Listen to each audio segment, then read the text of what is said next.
मैं भी उसी समाज की पैदाइश हूँ, उसी समाज के दबाव मुझ पर भी काम करते हैं। और ये रिसर्च मैंने संयोग से अपने बच्चे के प्राथमिक शिक्षा के बाद पढ़ी, पहले पढ़ी होती तब भी मैं क्या करता, दिल्ली में आपको एक भी अच्छा स्कूल मिलेगा ही नहीं जो मातृभाषा में पढ़ाता हो। एक ऐसा माहौल है, मुझे दया आती है उन बच्चों पर। वो घर में जब 9-10 महीने के होते हैं या 3 साल के जब होते हैं तब वो स्कूल जाना शुरू करते हैं। 2.5 साल का बच्चा अपनी भाषा में कॉम्प्लेक्स सेंटेंसेस बनाना सीख जाता है अपने आप, बिना एक शब्द भी पढ़े लिखे। आप घरों में देखिए छोटे बच्चों को, अच्छे से वाक्य बोलेंगे। और 2.5 साल का बच्चा तो नए वाक्य बनाने लगता है, वो भी जटिल वाक्य, सरल वाक्य नहीं।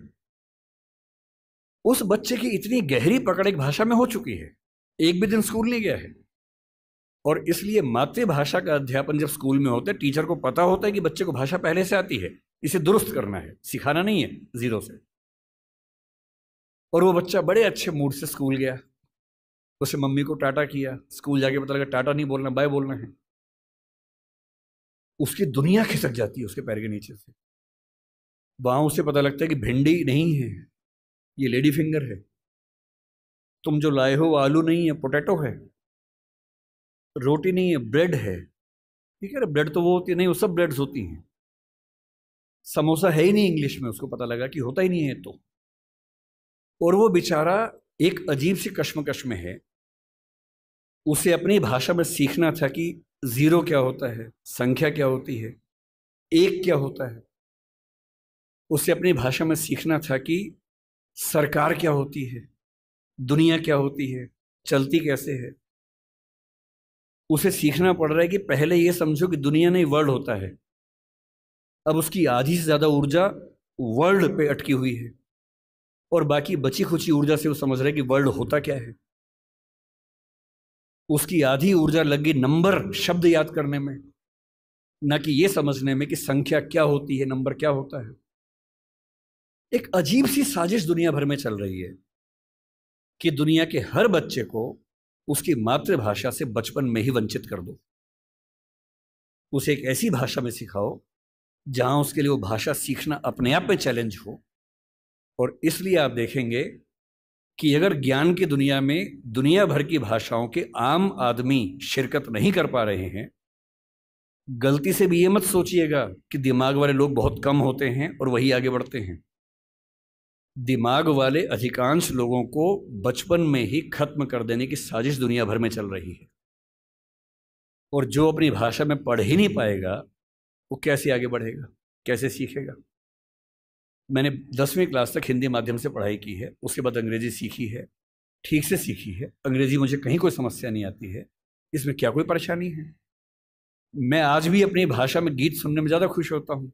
मुझे फिल्म देखनी मैं हिंदी में पसंद करता हूँ, नाटक देखना हो हिंदी पसंद करता हूँ, मजाक करना हो हिंदी में पसंद करता हूँ, पढ़ना हो कोई ऐसा विषय जो हिंदी में नहीं है तो इंग्लिश में पढ़ता हूँ, इसमें क्या परेशानी है।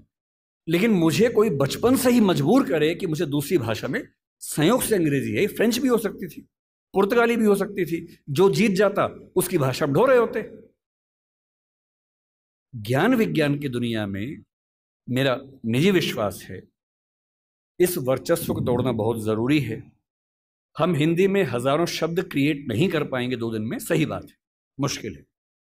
और हमें इतना शुद्धतावादी या प्यूरिटन होने की जरूरत नहीं है कि हम सारे शब्द अपने ही गढ़ेंगे। हम तो इंटरनेट को अंतर्जाल ही बोलेंगे, हम कंप्यूटर को संगणक ही बोलेंगे, तो आप अकेले ही बोलते रहेंगे, कोई पूछेगा नहीं आपको। जो शब्द अंग्रेजी के प्रसिद्ध हो गए उनको मान लीजिए। जापानी भाषा का शब्द है रिक्शा, आप रोज रिक्शा में घूमते हैं, कभी आपने कहा कि रिक्शा को मैं नरयान बोलूंगा? कई लोग बोलते हैं नरयान, कि मनुष्य द्वारा चलने वाला एक विमान या वाहन। क्या बकवास है। अरे जो शब्द जिस भाषा से आया, प्रसिद्ध हो गया, अपना लीजिए उस शब्द को। और उसके बाद भाषा में असली समस्या शब्द नहीं होती है। भाषा विज्ञान में एक होता है जिसको मॉर्फोलॉजी कहते हैं, एक सिमेंटोलॉजी होता है, लेकिन जो सबसे महत्वपूर्ण स्ट्रक्चर है सिंटेक्स है। सिंटेक्स का मतलब है वाक्य का निर्माण कैसे होता है, शब्दों का क्रम कैसे तय होता है। किसी नई भाषा को सीखने में सबसे बड़ी मुश्किल आती है सिंटेक्स सीखने में। आप हिंदी भाषा के सिंटेक्स में अंग्रेजी के शब्दों को शामिल कर लेंगे, रत्ती भर समस्या नहीं आएगी।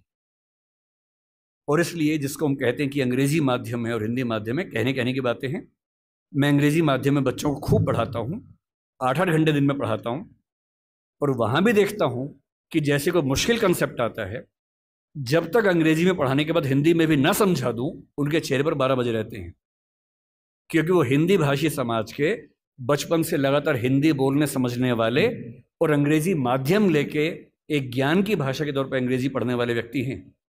हंसी मजाक हिंदी में हो तो ठाके मार के हंसते हैं, इंग्लिश में हो एक आध हंसता है, बाकी इसलिए हंसते हैं कि हंसने की बात थी तो हम भी हंस लेते हैं।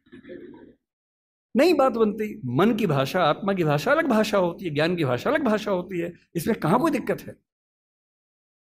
और इसलिए मैं आपसे कहना चाहता हूं कि ज्ञान विज्ञान की भाषा के तौर पर, व्यवसाय की भाषा के तौर पर जबरदस्ती एक वर्चस्व का दौर चल रहा है जो खत्म होना चाहिए।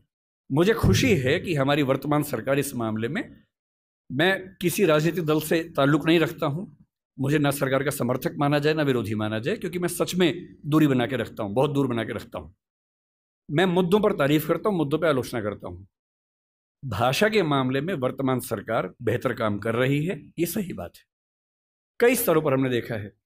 मेडिकल साइंस मध्य प्रदेश से शुरू हुआ, एक ही साल में एमपी में, यूपी में, उत्तराखंड में शुरू भी हो गया।